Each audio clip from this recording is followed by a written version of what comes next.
Okay. So hello and welcome everyone. Thank you for joining us. We're going to go ahead and get started. My name is Catherine Stecker. I'm an associate at HLB Lighting Design and one of the Wild Denver co-hosts for today. I'd like to thank Jen, Lauren, Shelby, and Sky from our Wild Denver group who put a lot of effort into planning this event. And then just an advanced thanks to other Wild chapters around the country who are going to help us continue the conversation with their own events. Hi everyone, I'm Lauren Dunn. I'm the Director of Marketing at Visual Interests. We have about 230 people RSVP'd for today, which is awesome. Thank you so much. We're happy we can't see all of you. But just to give you a little bit of a background, the Wild mission is to provide all women in lighting and their allies an inclusive and open environment for professional and personal growth. Inclusive as in all gender, background, race, and ethnicity. We exist in an industry where diversity is limited, but we are dedicated to growth. So today we're growing by starting the conversation about anti-racism and using the platform as our catalyst. If you are joining us from other parts of the country, keep an eye out. Other Wild chapters from around the nation will be hosting similar events around this topic soon. So before we get started, some housekeeping items to go over. We're not new to webinars, obviously. We will have our errors. Thanks for being patient with us. All other participants and cameras are muted and off. If you have any questions, please feel free to add them to the Q&A section. We'll address them at the end. If we don't have time at the end, we'll still do a follow-up for you. And then we will have a few polls for you to participate in, but they will be anonymous. And we'll also be recording this event, which will be available after. So this certainly isn't your first webinar, and maybe your first virtual event approaching this topic. It's definitely a first for us. So Catherine's going to tell you a little bit about how we got here today. Thanks, Lauren. So Wild Denver is thrilled to be hosting this conscious conversation about racism. We're really excited that everyone has decided to join us to learn and to be brave. We've been planning this event since the end of May as we struggled to grasp the horrific murder of George Floyd and the civil unrest that has and still ensues. We wanted to make sure as members of our community and specifically the lighting community, we are remaining vigilant to not become complacent with this very difficult topic. We know it's hard to talk about, hard to know where to start, and hard to feel and watch and feel like you have no control. So as we started to plan this, we thought, where do we start? What do we talk about? How do we do this topic justice and help perpetuate the conversation happening offline after today? So we kept coming back to one thing, education. So we listened, we read, we talked, and we reached out. We invited Sara Blanchard back as she helped us in 2019, and we felt that she could lead us in this conversation. And Sara has invited her friend Alicia to join us, and in a minute we'll let them share their experiences and help us understand how to move forward and elicit positive change. One thing Wild Denver would like to mention before we get started: we are not going to get this right. We understand that years of our own narratives, experiences, and privilege may hinder us in ways we are not yet aware. However, we're finding that we can no longer be silent. We're venturing out to be brave and have these conversations fully prepared that we will make mistakes, and that's going to be part of how we will learn. So a lot of thought, time, energy, and love has gone into what we're about to jump into. Please know that we possibly cannot hit every facet of this very complicated subject in an hour and a half time. So we're going to just start, and hopefully our baby steps will lead us to be better prepared to elicit change. So now I'll turn it over to Sara and Alicia to introduce themselves. Thanks so much, and I'm glad you said all that you did. My name is Sara Blanchard. I'm a life coach, author, and most relevant to this conversation, I am the co-founder and co-host of a podcast called Dear White Women, where we've been tackling and helping easing people into conversations about race, racism, and anti-racist work for over a year now. And so that's my background. I'm half Japanese, half white, and I am married to a white Canadian man and have white presenting children. So that's my background that I bring to this conversation. And I'm super psyched that Alicia is here and has agreed to be part of this conversation. If you want to introduce yourself, please. Thank you, Sara. Good afternoon, everybody. My name is Alicia Biggs, and I have been in education for over 30 years. I work for a public school as the diversity, diversity, and recruitment for the district. And my ethnicity, I am African American and Hispanic. I identify more with African American, and I have adopted two young daughters. One is African American and Hispanic, and the other daughter is Native American and African American. And I am extremely excited to be here with all of you. Thank you. So as we get started, I think in any of these conversations, when we enter especially difficult conversations, as humans, it can be really something that we want to back away from. And so in order to continue this conversation and make it a long-term process, I think it's really, someone just said they can't hear anything anymore. So I don't know, Catherine and Lauren, if you want to look into this, but I think everybody needs to know their why. And I think it is really important to think about, why are you in this conversation? What brought you here today? And to that end, I think it's important to remember that this is not political. It's a human concern. Alicia, if you want to share why conversations around race are personal to you, obviously you just introduced yourself, but if you can talk a little bit about that, and then I'll share my why. Sure. I think, every African-American mother felt the pain when George Floyd yelled out for his mom right before his death. And as an African-American mother of a son who went through the same kind of situation as George Floyd, I just felt that pain and knew that even though I've been taking action for so long, I felt like I needed to take more action. And so that's one reason why this is so personal to me. It's also because, my son at a young age was driving his car and had a hoodie on, which normally he doesn't wear. And in the middle of the night, coming back from his cousin's, was stopped by the police, pulled out of his car. They had their guns drawn, 6 police cars, and they threw him to the ground and handcuffed him and told him that he had stolen the car and that there's no way this car could be his. And, detained him for about 30 minutes and would not let him call me. My son was only 18, and after 30 minutes, they came back to him, gave him back his driver's license, and said, "Sorry, we made a mistake. Here's your license. Have a good day," and walked away, leaving my son in emotional mess. And so when I saw George Floyd and we watched the video over and over again, it just touched my heart, along with many other African-American moms, knowing that many of our children have gone through this and or will go through this at some time in their life.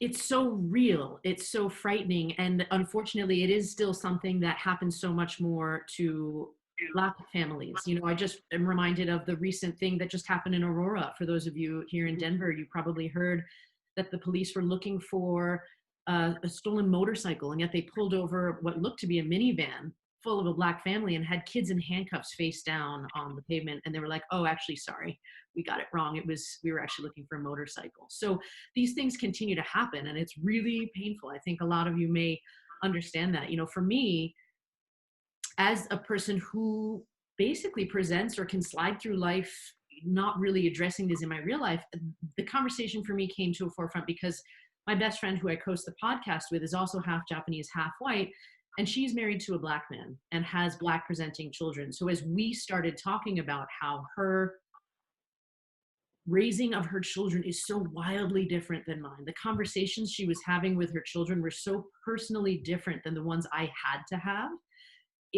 And when she said, again, same sort of thing, like, I'm really afraid that based on the color of their skin, my husband or my kids will walk out of the house one day and never come back. So that's my why. I need to have this conversation because it's just something I have to do. I have a personal connection. I love people who are being treated unfairly by the systems. And so I was hoping that each of you who are listening can take just a moment to think about why you showed up today. Like, zero judgment. I don't know if you all have a pen and paper nearby, but yeah, what brought you here today? And there's a poll here. I'm just going to give you a moment to both think about these questions about what brought you here today. And if there's a specific person in mind, or if there's a story in mind that you can really associate this with.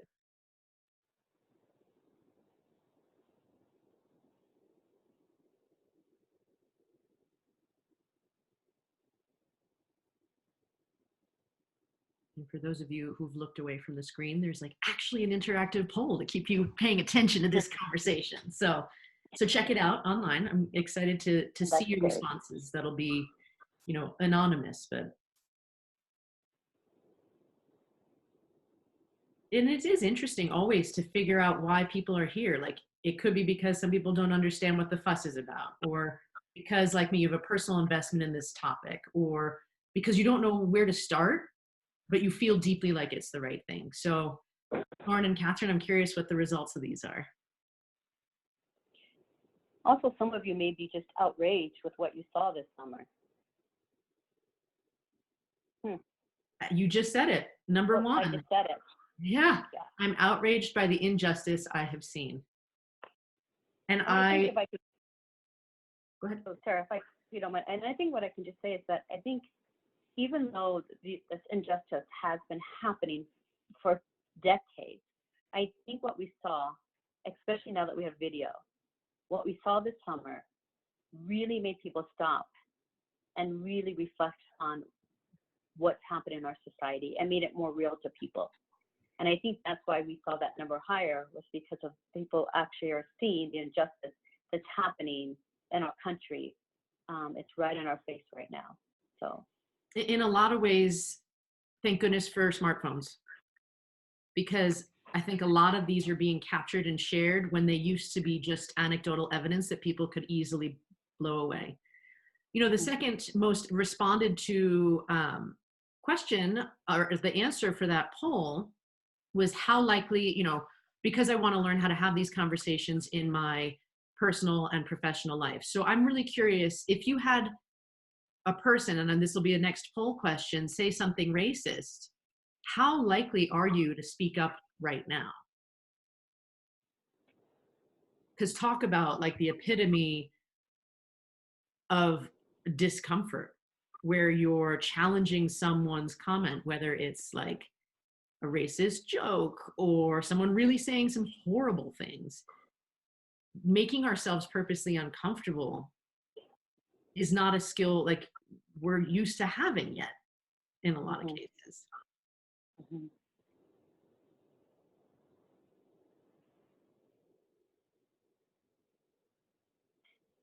I have to say personally, I mean, I've gotten a couple of tips. We'll talk about it when I hear sort of the results of this poll. But one of the best things I had heard on Dr. Kendi's talk was like, if someone says, oh no, I'm not a racist, how would you start challenging them? And one of the things that he had said was, ask them what they think a racist is. Because then they have to define it. If they're not that, what do they see? And just to understand people's worldview when they're starting to talk like that. Yeah, let's see. What do people think? Awesome. Hello. Likely I'd interrupt them live. Nice job, folks. Yeah, that's great.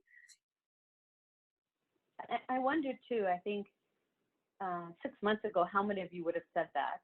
Or has things changed? And I know we don't have a poll for that, but just a reflection on now that what we saw this summer, is that what's making the change? Is that what's making you say, wait, I would interrupt and I would say something now? So that's really interesting. That is, it's great.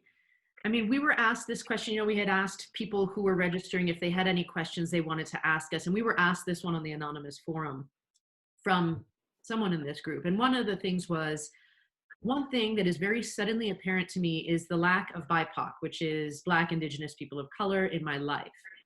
I'm surrounded by primarily white people in my personal and professional life. And how can I best support the social justice and equality movement from an almost totally white bubble? Is that even possible? Our answer is yes, absolutely you can.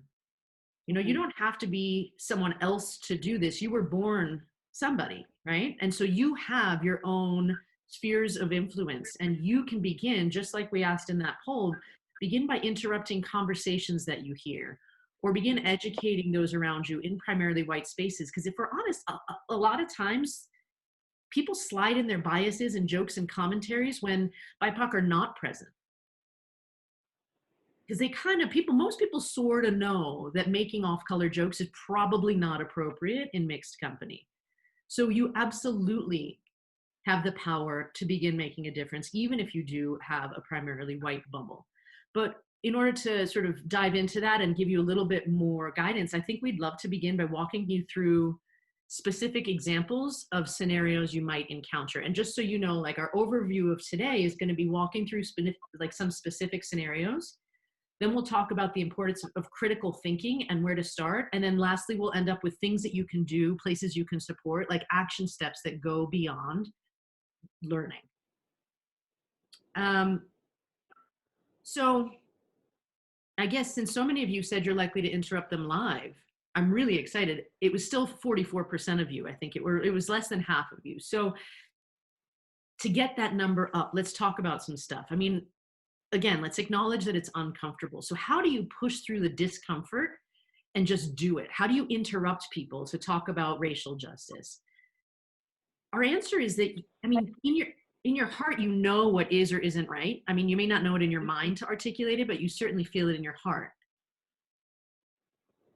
And we think there are like 2 bullet points to keep in mind when you're entering this conversation. One is definitely, you have to make it personal. And so maybe using some language like, I'm concerned about what you said because. And so now it's on me. I'm the one that's concerned about what you said. And allowing them to really feel your pain and why you're so concerned. The other would be respectful, because people will listen better. As you know, probably by watching videos, you're seeing that when people hear a racist remark or something, they're getting very excited and very loud, and then everyone starts screaming. If you can be respectful, people and just be calm, people will begin to listen. So stuff like, this isn't okay, or this is why I think that, and have the confidence, that you have to have the confidence that you have the power to do it. And so being able to step back and just say, you know, I don't think this is okay what you're saying, or I don't feel comfortable with what you're saying, and or have you thought about this instead? And once you're out of that situation, take a moment to reflect on what would help you more the next time. So I know myself, if I'm hearing a racist remark, or I'm hearing somebody make fun of somebody, and I know after I have shared with them my concerns, I always have to think of, what can I do better the next time? Do you know enough about slavery, about redefining, about systematic racism? Start learning about it yourself. Start reading books that will help you to have some research, or have some statistics, or help you with the language to be able to house those conversations. And if you're afraid of what might happen, the repercussions, because that's a whole different set of considerations. But short of your body being in danger, speak up and trust your gut. Trust your gut to do good trouble, to enter into good trouble, meaning doing what is right. You know, we had a couple of comments in the chat just saying that sometimes you're just so shocked into silence when somebody says something hurtful.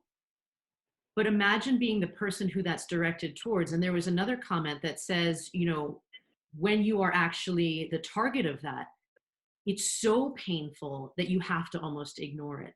And one of the things that I've heard is that's the power of being like a bystander, whether it's you actually move your body towards the person being attacked and just show your solidarity, or you speak up on behalf of that person. Like, we are in relationship with one another on this planet. We need one another. And it is so important to look out for others, especially if they're there being targeted, because sometimes you do lose the words yourself, or you feel so under attack that you can't do what, Alicia, you just said about remaining calm and staying in your head and bringing it into an I statement. That's sometimes the role of the bystander versus the person who's being attacked. And so, I think that's really important.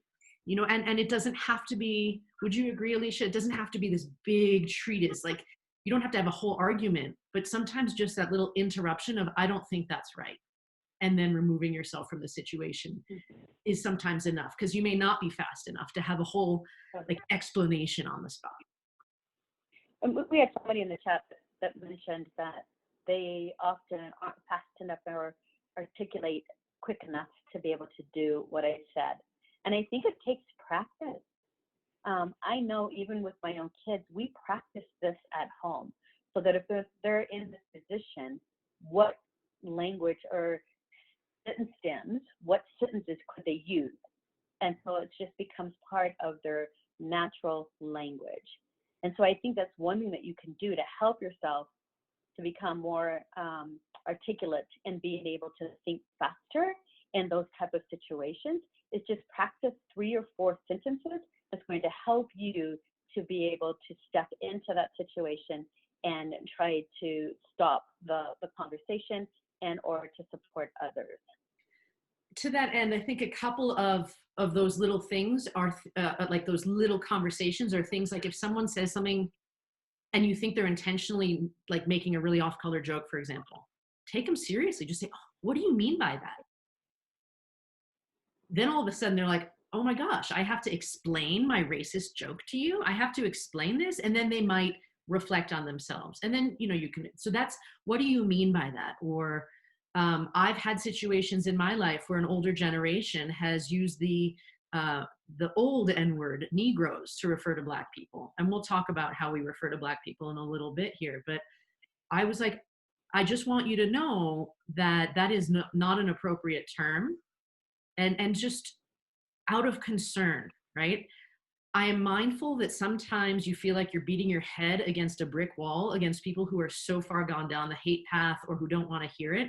I do believe you do need to preserve your energy a little bit and continue to educate yourself. I'm not saying give up on people who are so stubbornly entrenched in hate, but I also think that there is a way to come back to it, not thinking that it's a one-time conversation. Please understand, this is a lifestyle that this conversation is helping everybody embark on. And so you're not going to solve it in one conversation with somebody. Can I just mention something quickly? I think when I'm looking at the chat and I'm hearing a lot of people asking about, that what they're doing, which is great, reading books like White Fragility, and all of these are in our resources. But I also think, going back to having this as part of your family conversation with your spouse or your children. I think, last night my daughters and I watched the movie Burden, and in the movie it's just so powerful, and I won't go into details here, but I think it's a great movie to watch. And then talking to my kids just about the language that they should use if something like this ever happens to them. And again, going back to using those sentence stems and really helping even your kids and you, even in your household, beginning to use that type of language. Yes, absolutely. I think that language is critical, and it's a continuous process. I think recently I just learned that the phrase dreadlocks is not an appropriate reference to that hairstyle. We call it locks now. Right. Please understand, yes, microaggressions absolutely are like the death by 1,000 paper cuts, right? That is a continuous unlearning and relearning process. And that is important, because I think everybody, Alicia, correct me if I'm wrong, but from everybody I've spoken to, they're like, the really obnoxious racists, it's almost easier to handle because you can be like, oh, I see you. I can put you in this box and keep my distance. the people who are well-meaning but continue to like sort of slide in little things. Oh, that's really great for a Black person, you know, or you speak so well. That kind of stuff is probably more painful, and again requires interruption, better from allies too. You know, did you have anything to add before we move on to All Lives Matter? I was just going to add that absolutely. I think it's when it's the racism is under your face, it's so much easier to deal with. It's so much then you really know, and you can help to try to change that or change the narrative of that.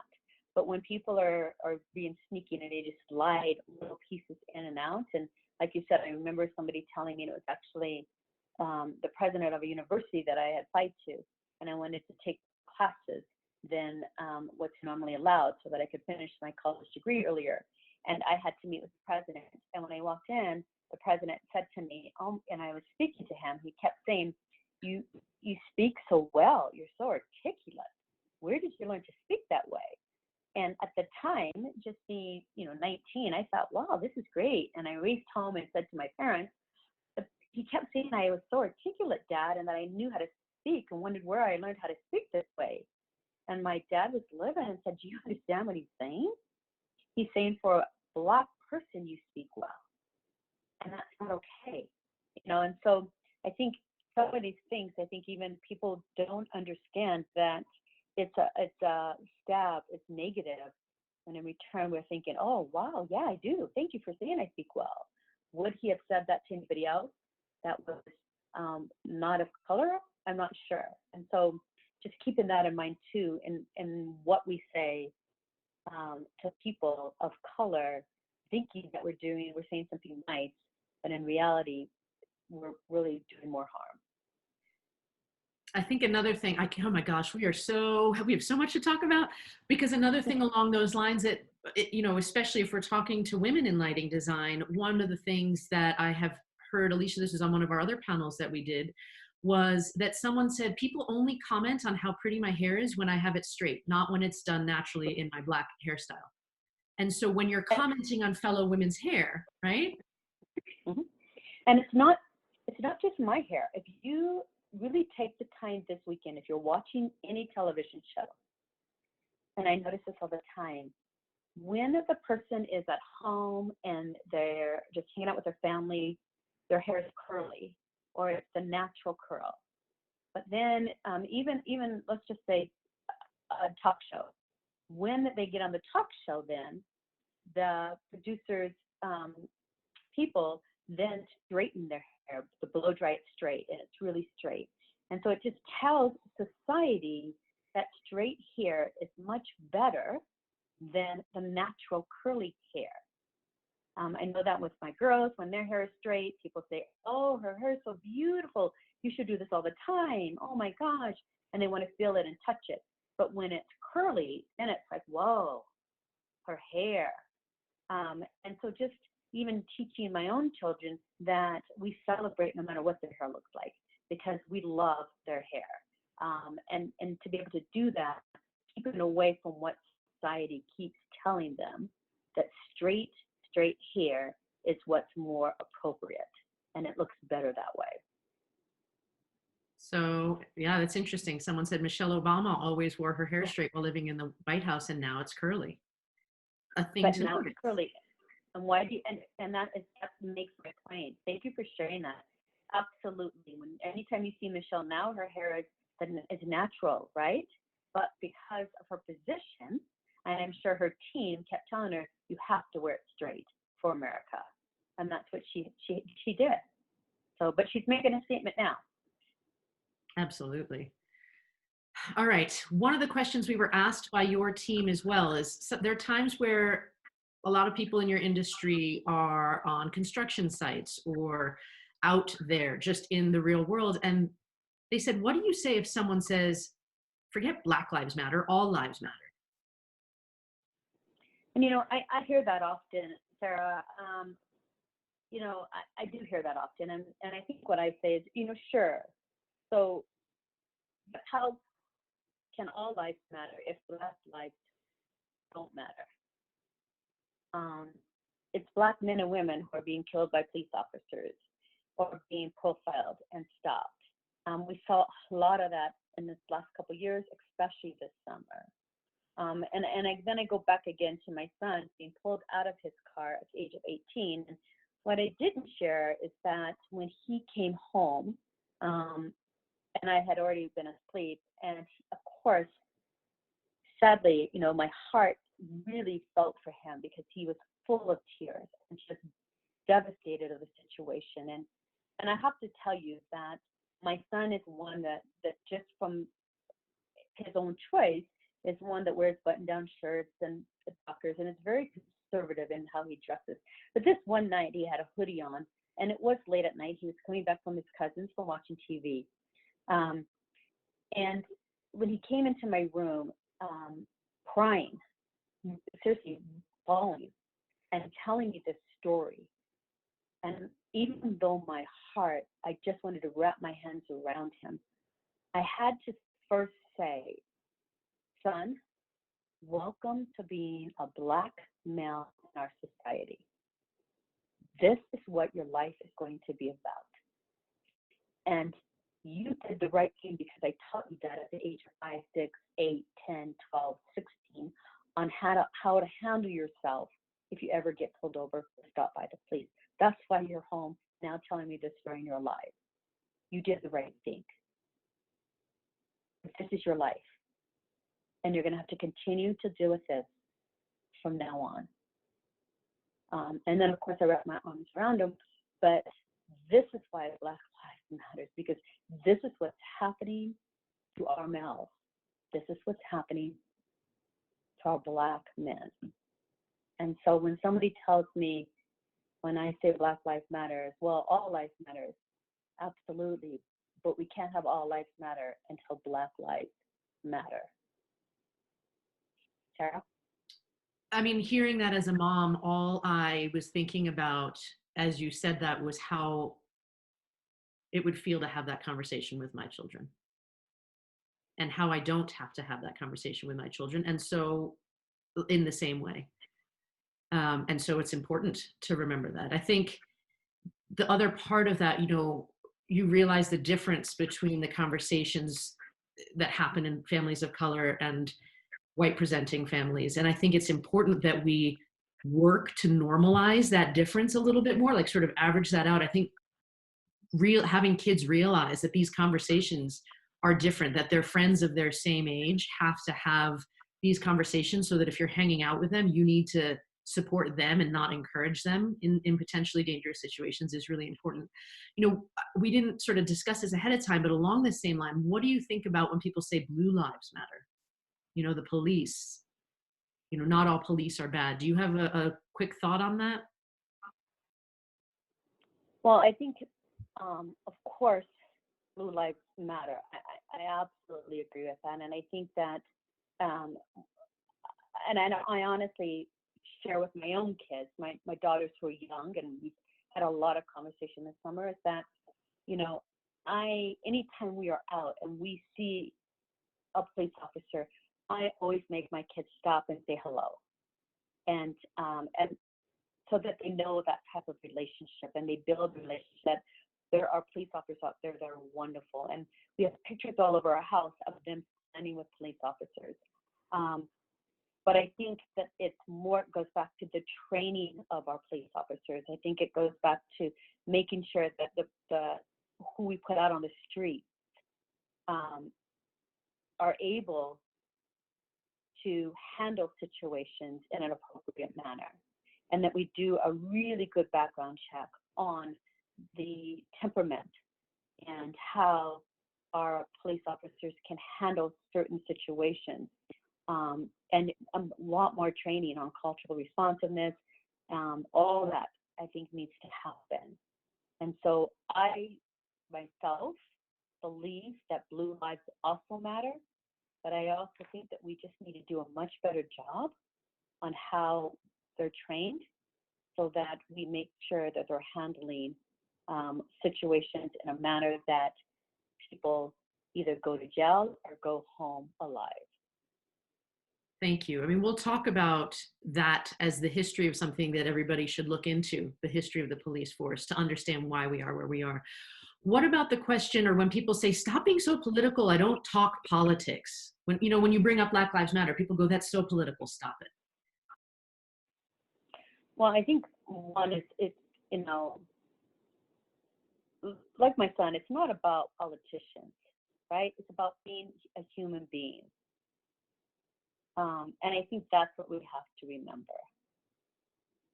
I mean, that one feels so simple, right? Like, yes, Right. we're seeing it now, perhaps, you know, because of the situation that we're in, but racism and hate and discrimination towards Black people has been around for a very, very, very, very, very long time. So it's not about what political party is in power right now. It's about the humanity and doing what's right. Mm-hmm. So here's another question. How should you reach out to your Black friends right now? Or if you haven't, what might that look like? And I actually was working on this project where I asked this question to a few Black males.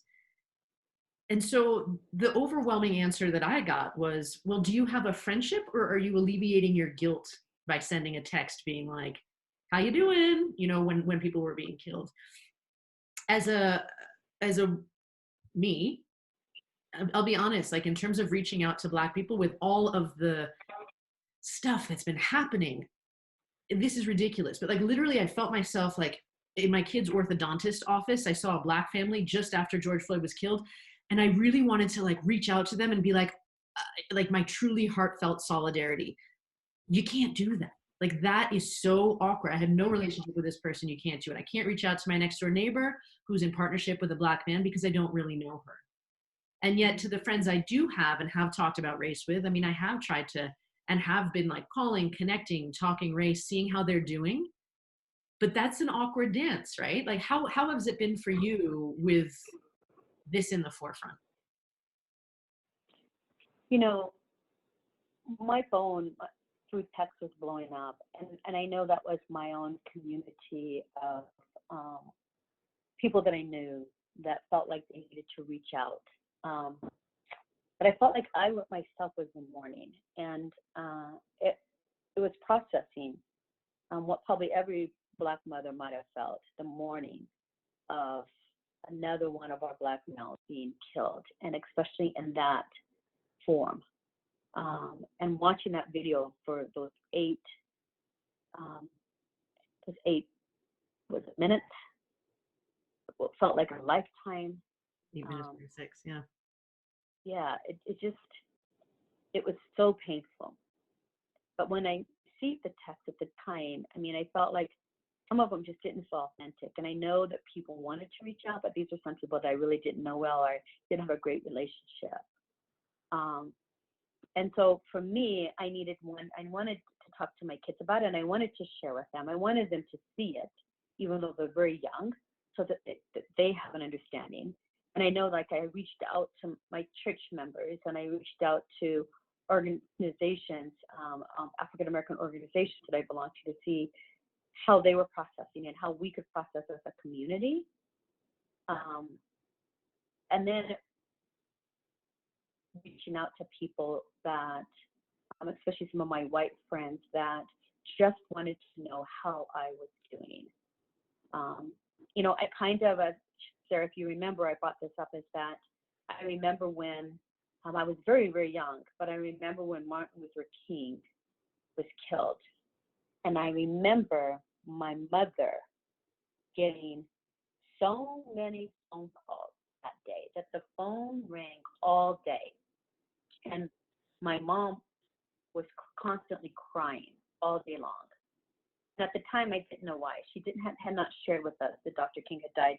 But I remember her sharing with us later, and even as adults, that people from all over, they're on her base, were calling to give their sympathy to her. And that's kind of how I felt then. It was people reaching out, giving my sympathy as if I had lost my son, my own son. And so I think during that time, I think it was nice that people were reaching out, but I also want people to be authentic in what we're doing. And I want people, if you're going to reach out, to people to talk about this. Make sure that you have some type of relationship with them. I think that's really most important. Thanks for that. Sure. I noticed early in our conversation well, there's a couple of questions here, but one is that you referred to yourself as African American. Mm-hmm. I have been using the phrase Black. What do we call Black people? Sure. That's so interesting because, it depends on the generation, right? I listened to my grandfather, who's 90 years old, and sadly, he still uses the term colored. Not people of color, but colored people. And why? That's because that's when he grew up. And at 90, even though I don't say, granddaddy, that's not, I just say, oh, you mean Black people or African American people? Or, I change that for him, but he's going to constantly do that. I worked in the higher ed university for 17 years. And in higher ed, we are told to use the what they call the proper language. And so for Black people, it would be African American. So I'm used to that when I'm talking to a group of people in this type of format, or if I'm teaching at the university, I use African American. When I'm with my friends or with my daughters, I use Black. And so I have to code switch depending on which group I'm with. And so I think some African American / Black people have certain, which they are very strong and affirmed in what they want to be called. I think that's the place where you get to know the person, and you can either ask or you will know through their own conversation. I don't think you can go wrong. And I think if you say Black and somebody says, oh, I like the term African American, now I know. And so it's like a learning thing for them. It's again, so much of this is, as I say, we're ignorant until we learn. And we will all make mistakes. I make them, we all will make those mistakes. But once you learn, then you say, thank you for teaching me that. Now I know, right? It's like touching an African American person's hair or a Black person's hair, right? We don't do that in our community. We don't touch each other's hair. And until somebody tells you that, you want to touch it. Like, oh my God, can I touch your hair? And I get to touch my hair. And then you say, oh, thanks for teaching me that. I did not know that. Now I know. And then you don't do it again. And so it's all about education. I think so. And I think along this line, we just have a question from Addie, or like a clarification. Absolutely. Like a lot of people are not from Africa. Their descendants are from the islands, for example, or Puerto Rico, that sort of stuff. And so in that sense, again, I think your comment about knowing people individually, knowing their story, where are they from, makes the most sense. And I think if you're speaking generally, personally, if you're speaking generally about a race issue, it's about the color, like it's about how they show up in the world. So it's about their skin tone as opposed to their ancestry. And so personally, I would have thought that Black people is the more applicable term when we're talking about racism, because it doesn't matter whether you're from Jamaica or you're Africa or Dominican Republic, like wherever you're from. That's my thought with regard to clarifying that. But when you're talking to individuals, like you said, and that's why I like the term people of color. Yeah, that's true. Because, right, people of color just goes, is for all over, right? And so people of color kind of, I think that's the term that is mostly used now, is people of color. Because absolutely, as Addie said, I think she mentioned here that, again, not everyone's from Africa. And so people of color. But I think most importantly, guys, we're just people. We're just human beings. And so I don't always say that, hey, this is my white friend or this white. I think it's just, this is my friend. And so I think through that, of just knowing that we're all human beings. And my father used to say there really is one race. It's the human race. And if we just try to stick with that, and then just listen to your new friend or your friends, they will let you know what they call other people, and then you'll be able to adapt to that. I love some of the questions we're getting on the sidelines about how we address police brutality against people of Latin American descent. We've got questions about, how, like, stats on police brutality, that sort of stuff. We will definitely come back to address that. I'm also mindful of keeping us on a bit of time. I think one of the things that's important to think about and know about are some of the stereotypes that you might feel and that we need to be aware of not perpetuating and not stumbling over. Can you talk to us about some of the stereotypes that are there that need to be interrupted? Of course. So I think some of the myths that we might talk a little bit about is that, the myth of the angry Black woman, right? And so I know that sometimes, especially being an African American woman, when I stand up and I say, even in my workforce, or if I'm in the store and I see some kind of injustice, and I have a pretty calm voice. But when I do speak up, then people will say, well, you're just an angry woman. You're just angry all the time. And it's not that I'm angry all the time. I just believe in doing the right thing. And I will stand up if I see an injustice being done. And so I think a lot of times in the workforce, if a Black woman stands up or shares their opinion, then they're labeled as the angry Black woman. The other one is the strong Black woman. I think, and I think this actually comes from generations of our own families, is that women in the Black community are taught to be strong. We're taught that, our men, when they walk out their doors, have so much against them, that we as the women have to be so strong to be able to pick up the pieces. And because of one reason or another, a lot of our Black partners weren't around. I was lucky that I had both my parents around, my grandparents both were around. There were no divorces from my parents all the way up.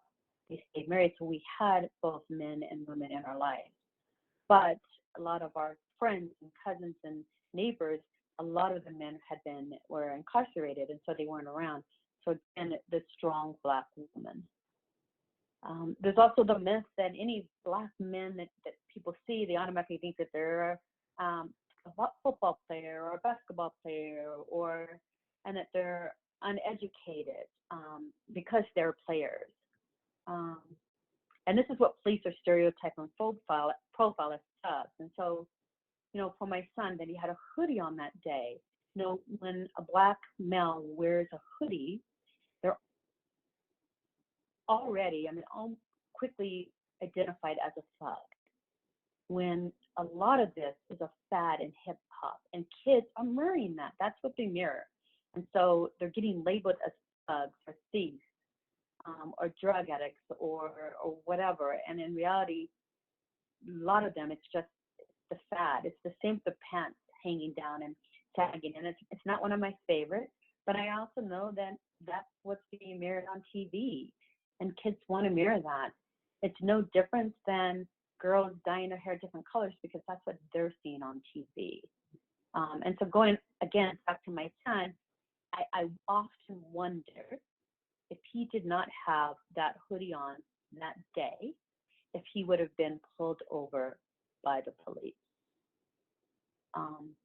And the Black men exercising, and I think, Sarah, if you want to share a little bit more on that. Yeah, I think having interviewed a man recently, he told me about the entire routine that he has in order to go jogging. He's a fit man, and he lays out the route, tells his family, this is where I'm going. He purposely wears bright colors. He goes during the hottest part of the day, because if he goes before work or after work, dawn or dusk, he's more likely to get the cops called on him because people are like, there's a Black man running. This whole thought process that goes into just getting a run in to exercise was shocking. And another man said that he wanted to get back into rollerblading, and his mother said, well, can I get you a body camera? Because I don't want people to feel threatened when they see a big black man rollerblading towards them. The number of men who are like, I make sure I look like I've got a helmet on and I've got my exercise gear on when I'm going biking, because I don't want people to think I'm cruising their alleys looking for stuff to steal.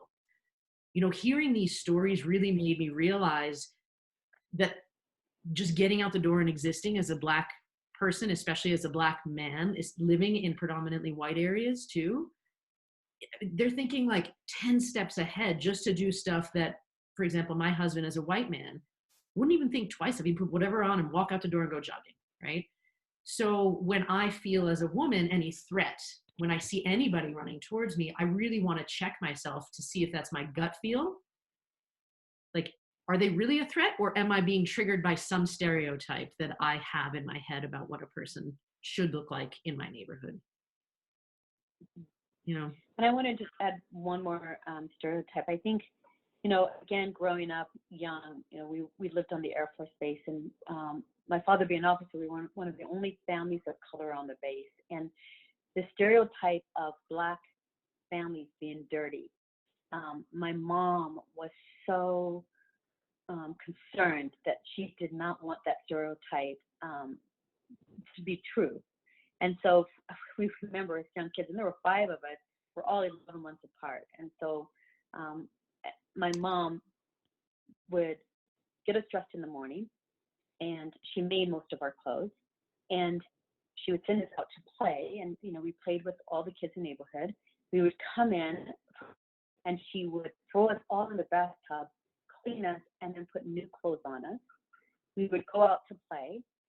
She would bring us back in, and so we had 3 changes of clothes every day, because she was so concerned with the stereotype of people thinking that because we were African American that we were dirty, that she was not going to allow that to be said on the base where we lived.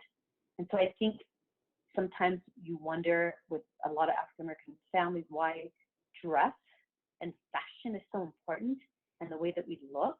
And a lot of that has to do with that old and possibly still stereotype of African American people are dirty. And so we're constantly trying to change that narrative. Oh, so much. In the interest of time, I just want to offer as conclusion to this Q&A part, not Q&A, but like these scenario parts, that there are like some areas that are really intricately linked together based in history and tie into where we are as a society today. So several areas that we really want you to just look into, and we can offer some resources on this too. But one is slavery and slave patrols as a basis for the relationship between police and the people of color. Second is redlining. If you don't know about redlining, it is so tied to the wealth inequality and generational like wealth gaps that have just been missed. There's school inequality, and Alicia being in the schools would have a lot to say about this. Yeah, there's definitely an achievement gap between Black and white kids in this country right now because of how they're taught. Most teachers are white young women, and we don't teach them.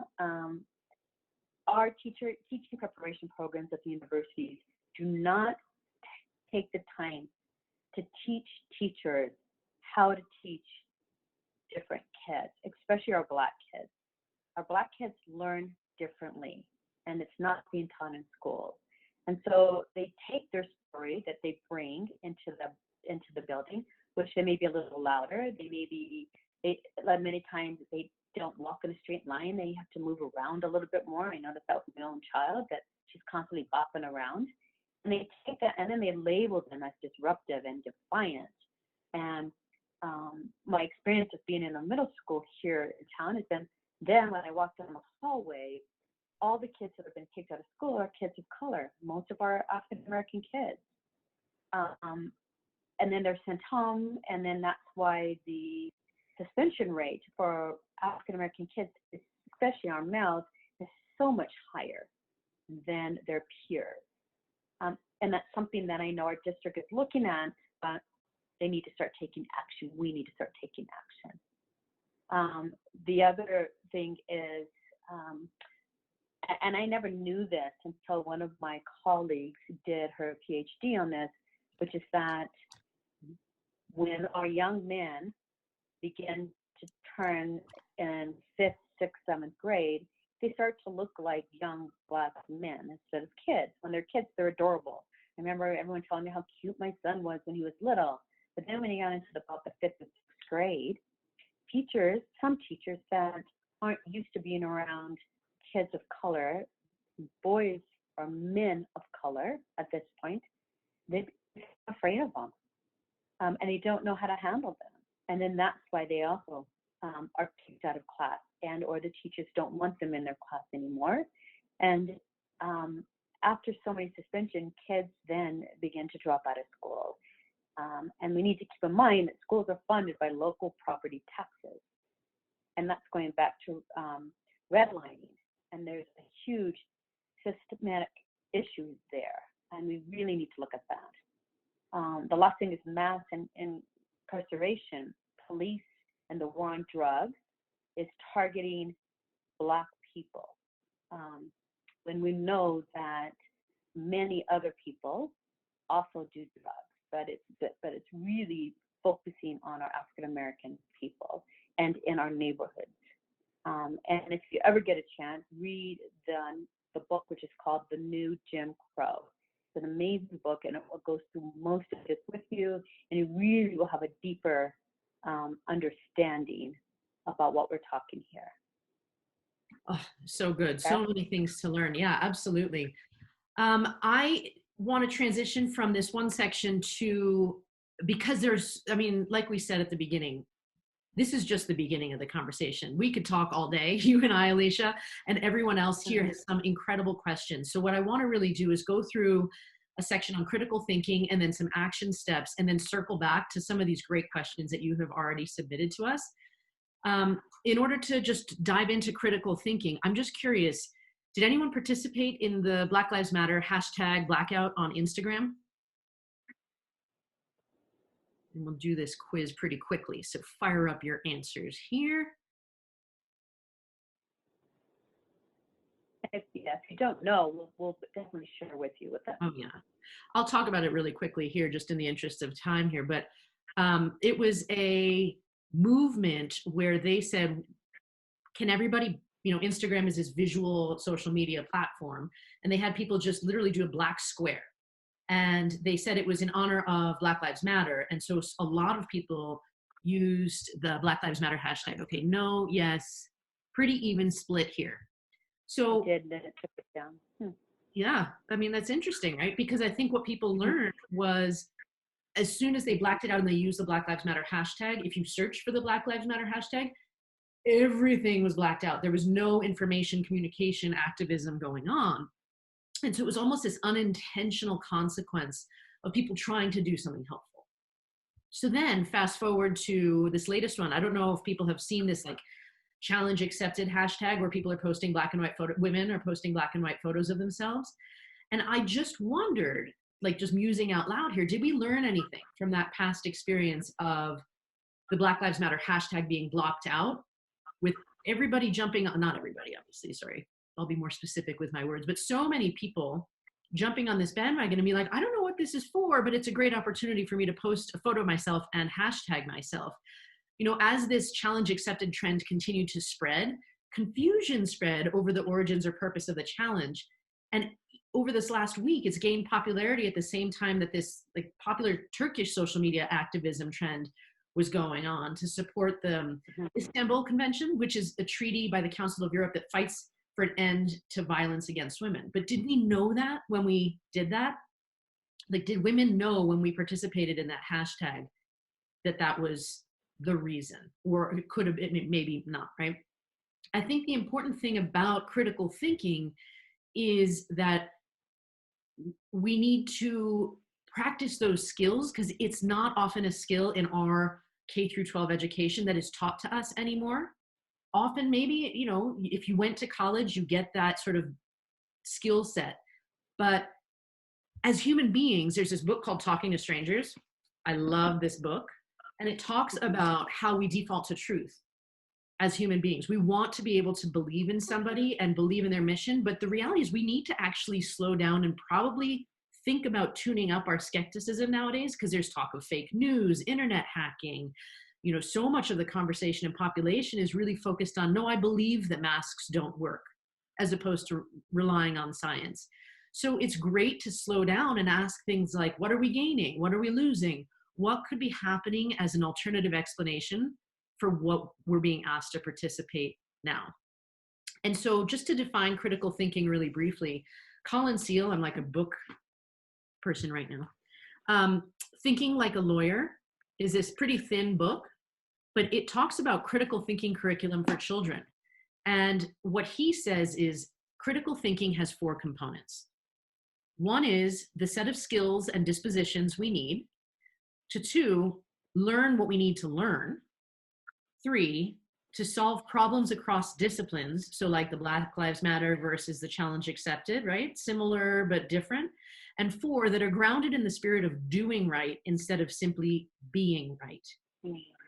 We want to really encourage people to move beyond like, let me skim the headlines and share it. Let's click and share. No, like we've got to give ourselves and the people we're in conversation with opportunity to clear out emotions, because we've got to access our logical, empathic brains. You know, Alicia, you said at the beginning of this conversation, triggered defensiveness does not lead to productive conversation, but we really need to think about what is going on. And so just a couple of briefly critical thinking skills. Alicia, if you want to talk about some of them. Sure. I think, I think being willing to say, I don't know, and not react immediately. So you give yourself time to learn and reflect. You know, I know one of my good friends just lives in my courtyard, and when all this was happening, she came over and we sat on my porch, and she just said, I want to learn more, like what's going on, so that I can take time to learn and reflect. Talk with someone you trust, not someone who necessarily thinks like you, but who might give you an honest reflection. And so if you're always with people that have the same mindset or think like you, you're not able to expand and do that real great, deep, critical thinking. And so try to find someone that's not like you and really have a good conversation with them. Try to make connections between what you're hearing to different things. So, for example, when Colin Kaepernick knelt, people immediately were outraged. And they really felt like it was all about the American flag. And in reality, it was about the injustice that was going on. And people didn't take the time to hear it out.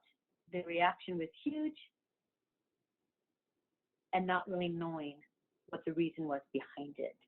And now people are beginning to see things a little bit differently. And they're also starting to parallel what Colin did with George Floyd's murder. And we're seeing now baseball players, many other people are beginning to kneel. Again, not against the flag, but on what injustice is happening in our society. You know, I think it's important to do the research before you sort of knee-jerk react to something, you know, focus on sound analysis before sound bites. And I think that's just important to realize that that is different than when somebody says something inappropriate, you do want to jump in and interrupt. Mm-hmm. This is, you know, you got to trust, you got to have the information and trust your gut in the moment to stop hate, stop misinformation. But you want to be able to reflect and then follow up if you need to. You know, it's going to be difficult because you won't always get it right. You won't always make friends. So just being able to like think critically about what you're doing so that, as John Lewis says, you can cause and be in good trouble so you can feel good about it. It's really important. Yeah, you know, Sarah, the importance of learning and teaching these in schools, including getting government and civic classes back in schools, and ask your child's school, what commitments have they made? I know when all this was happening in the summer and schools were not in session, I was getting a lot of different principals asking me, you know, what should they do? Is there anything they should do if the school is out? And when I told everybody, one, you need to make a stand, and you need to make a statement. Mm-hmm. to your school community. And within that commitment or that statement, what are you going to change? What are you going to do differently? I think that's great. So speaking of thinking critically, one of the things I've been told is don't confuse learning for doing. So, right, to make huge change, there's got to be more than like reflection, internal learning, and reading. So what are the things we can do? I think we really need to, we're probably at this point going to throw out about 1,000 ideas at you. Mm-hmm. And so if you can grab a piece of paper and a pen and listen for anything that feels like, oh yeah, maybe I can do that. Like, you don't have to take notes on everything, but if anything strikes your fancy, that things you want to do or learn about, like, this is the time. We're just going to go so we can get to some Q&A after this. Absolutely. So here we go. So that's on how much better companies with diverse staff do for the bottom line. You have to build a safe environment where people feel that they can speak freely and set new norms. Think about hiring outside consultants to, like the work that we're doing right now, just to being able to have these type of conversations, which will allow you then to have these conversations. Look at the hiring practices and then push back with your HR department on, are we really reaching out there and really looking for people of color or other people that have the same qualifications, and making sure that we get a diverse group of people that work with us. Subcontractors and suppliers, look at that. Start doing the research for other organizations out there that you can give business to. Volunteer, mentor students of color, engineering. I think that's so important that we get more kids of color in the engineering field. Look at Colorado Association of Professional Black Engineers and Scientists, and you can reach out and ask how you can support them.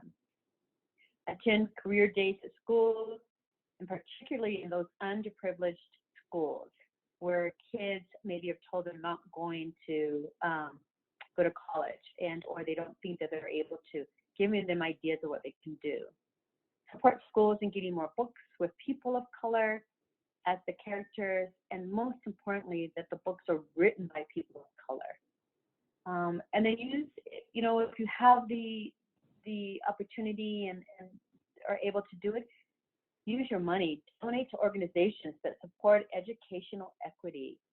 One really important organization that I do a lot of work with is Scholars Unlimited, and we will give you their website, but they go out and they really help our Black and brown kids who are the academic gap is so behind their peers.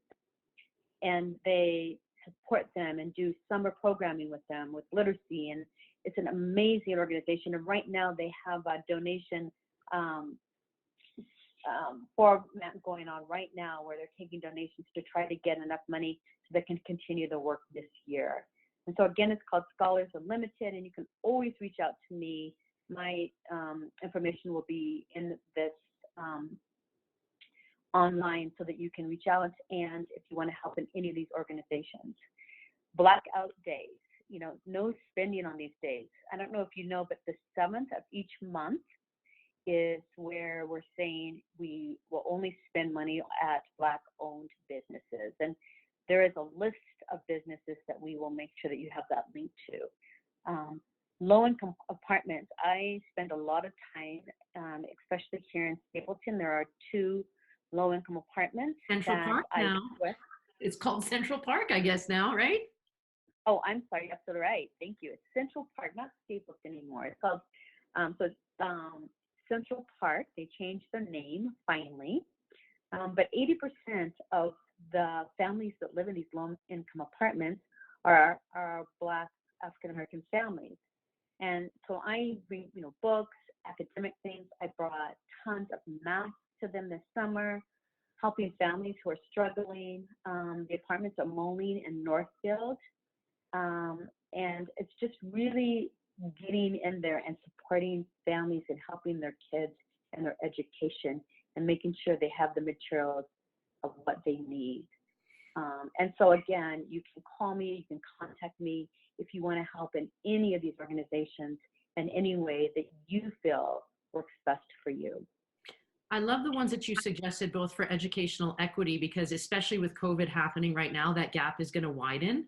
So Scholars Unlimited is great. And I love that you're pointing out that you can just reach out to your local area that you think might need help and place a phone call, find out if anybody does need help. We can all use our personal connections and just look around our own communities for opportunities. Another area for things you can do is to use your strength, leverage what you're good at.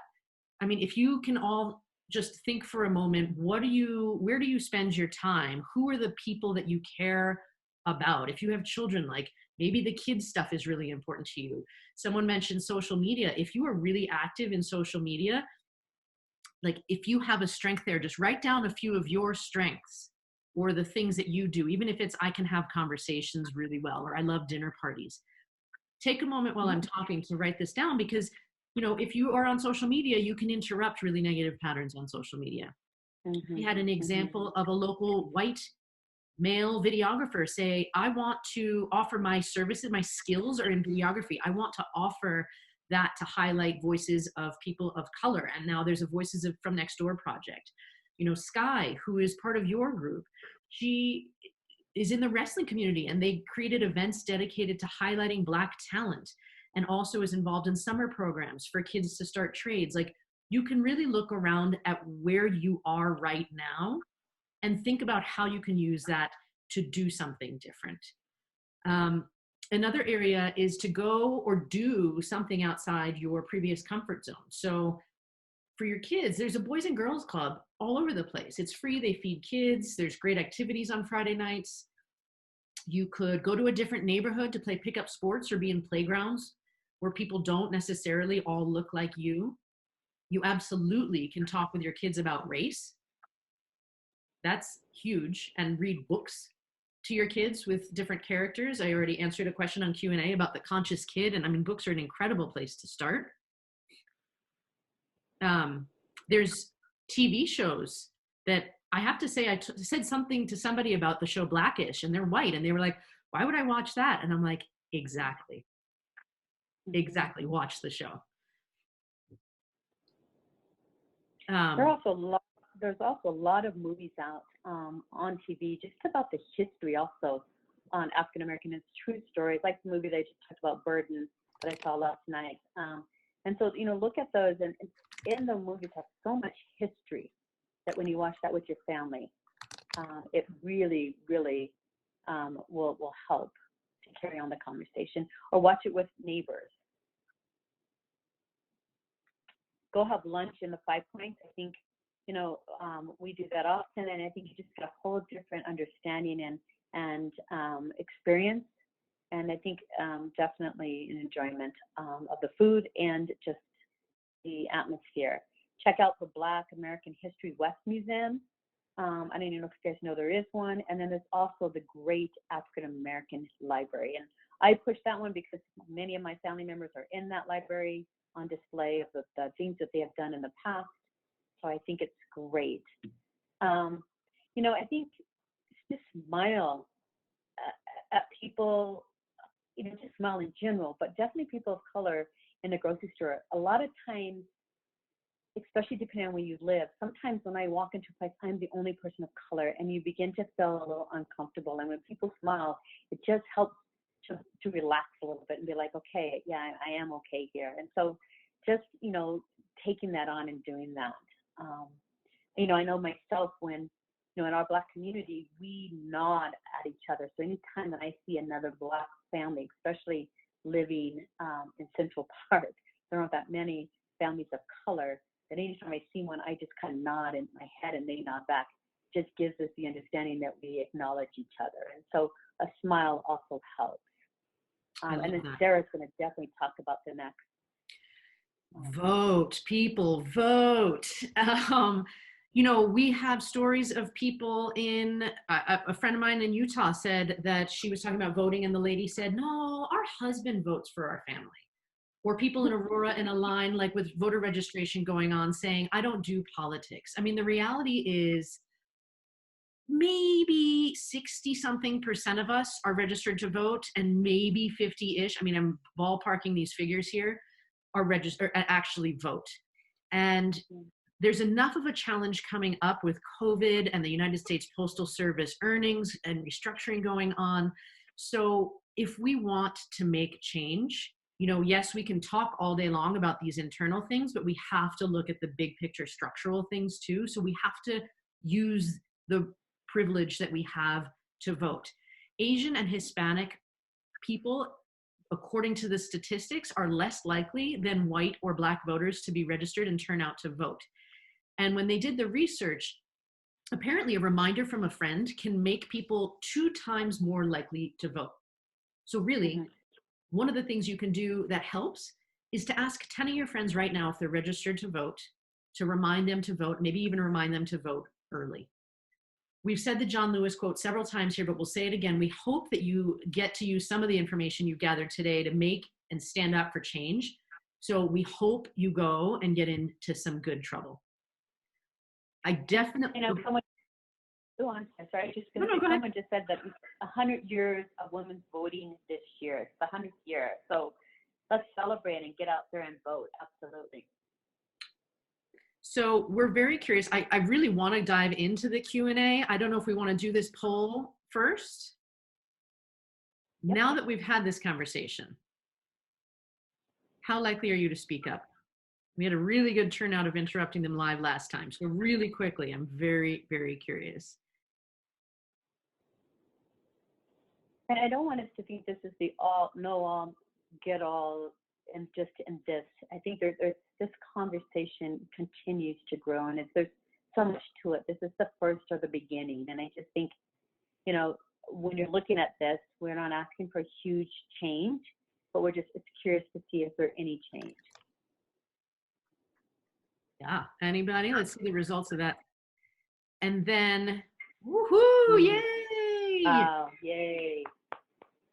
Then the next question is, when you really now deep dive into the gigantic list of thoughts that we even threw out at you, what changes will you be taking to make a change in your daily life going forward? And you can check as many or as few of these as apply to you.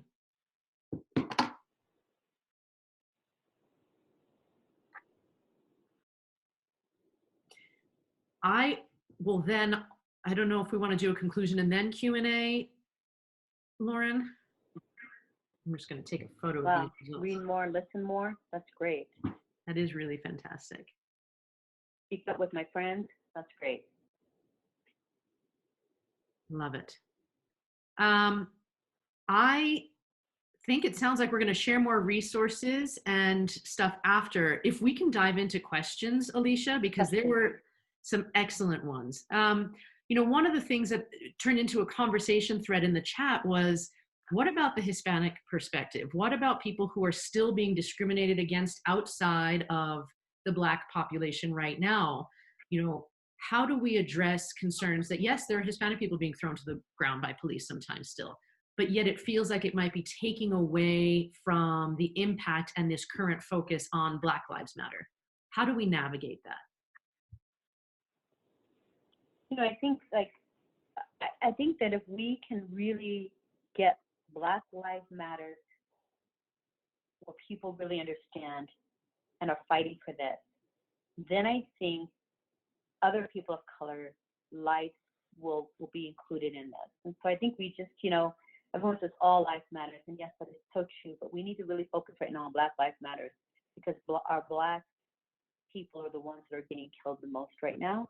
And I think that we need to really focus on this, if this is what people are talking about, and it's the discussion in our society.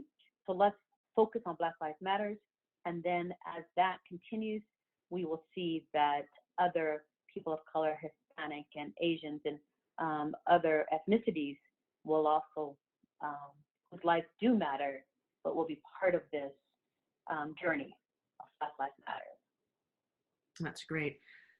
What do you think about this idea that people feel guilty for being white, or they're being asked to feel guilty for being white. Because I don't, yeah, go ahead. I just, I think what people, and we all need to understand is that there is no guilt here. It's the only guilt that anybody should have if we're not doing the right thing. That's the guilt that you should have.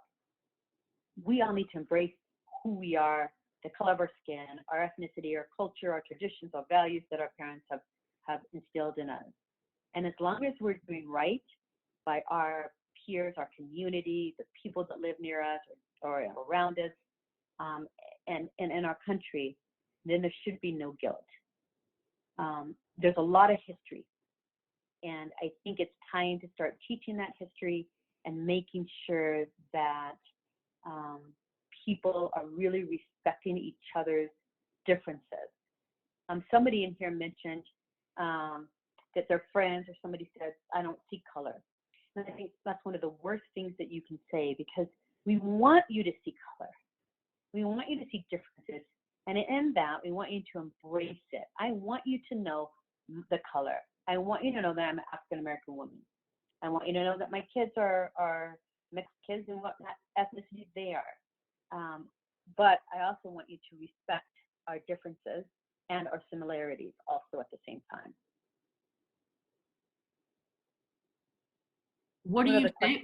Yeah, no, what do you say just on that line when people say, I don't see color? I mean, I would be like, how could you not? Children see color. I wish I had my just like thing to pull out. I always have this handout, you know this.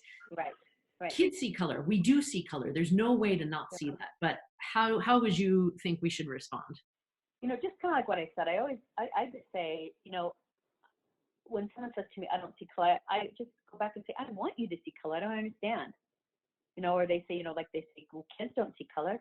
Yeah, they color with crayons every day, right? And so we want kids to see color. We want them to understand, right? And it shouldn't be a shameful thing. Like, a child in the store would say, "Oh, mom, look," and mom, don't point, don't do that. It's like, no, let them go up and talk to them. Let's embrace it. Let's celebrate color. Let's celebrate each other's differences. But then again, let's talk about similarities in the same note.